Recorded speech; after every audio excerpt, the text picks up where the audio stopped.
ধাপ্পাবাজের রাজনীতি শেখার নাই। শুধু বোতল পাল্টালে তো হবে না, ভেতরে যে পানীয় যেটা খেলে আপনার জ্ঞান থাকে না ওটা পাল্টাতে হবে।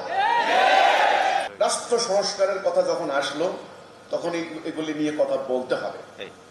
সংস্কার কি করবে না, আপনারা ঘুরে ফিরে সেই মানুষের তৈরি বিধানকেই কাটছাট করে জোড়াতালি দিয়ে আপনারা আরেকটা বিধান রচনা করবেন, সেটাও আপনাদের নিজেদের তৈরি করা জীবন বিধান হবে। কথা একটাই হলো, কথা একটাই হলো, বোতল পাল্টাবে কিন্তু ভেতরের মশলা পাল্টাবে না। একই, শুধু বোতল পাল্টালে তো হবে না, ভেতরে যে পানীয় যেটা খেলে আপনার জ্ঞান থাকে না ওটা পাল্টাতে হবে। বোতল পাল্টালে তো হবে না। এখন কথা হচ্ছে আমাদের কথা, যে আমাদের প্রস্তাব, যে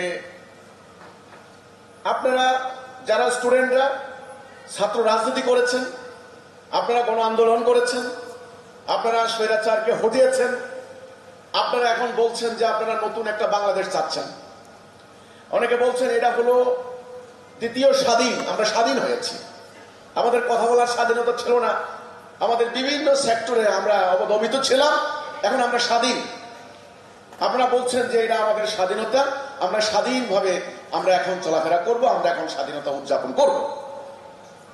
আপনারা একটা দুর্নীতিমুক্ত দেশ চাচ্ছেন, আপনাদের আন্দোলনের নাম ছিল বৈষম্য বিরোধী ছাত্র আন্দোলন, অর্থাৎ আপনারা চাচ্ছেন বাংলাদেশে যেন বৈষম্য না হয়, দুর্নীতি না হয়, মানুষ স্বাধীনভাবে চলাফেরা করবে, মানুষের মুক্তভাবে মানুষের মতামত প্রকাশ করবে, এখানে দুর্নীতি, চুরি, ডাকাতি, অর্থ পাচার থাকবে না।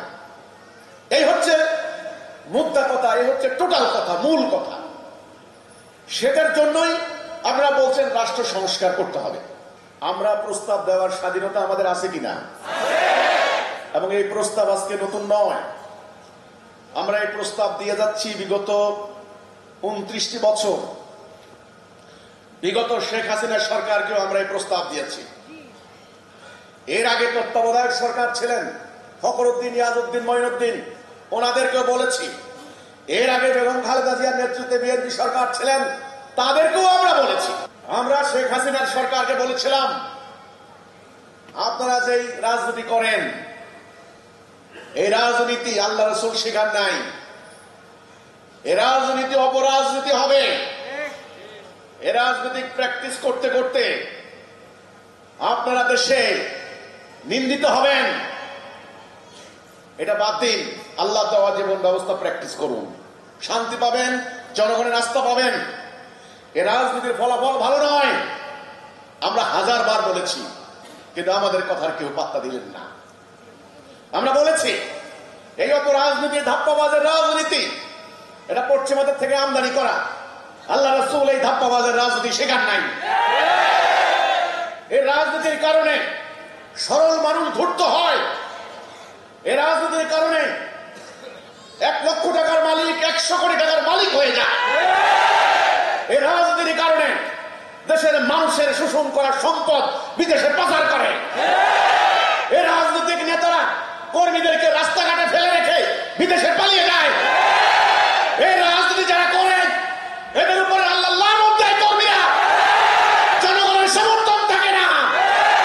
এই রাজনীতি করবেন, দুনিয়াও হারাবেন, আখিরাত হারাবেন, লাঞ্ছিত হবেন, অপমানিত হবেন, কিন্তু আমাদের কথা শুনে না। আমরা জনসভায় বলেছি, সেমিনারে বলেছি, সংবাদ সম্মেলনে বলেছি, তাদের কর্মীদেরকে বলেছি, এই কথা ইটারনাল, চিরন্তনশীল সত্য। শেখ হাসিনার জন্য যেমন, বিএনপির জন্য তেমন, জামায়াত ইসলামের জন্য তেমন।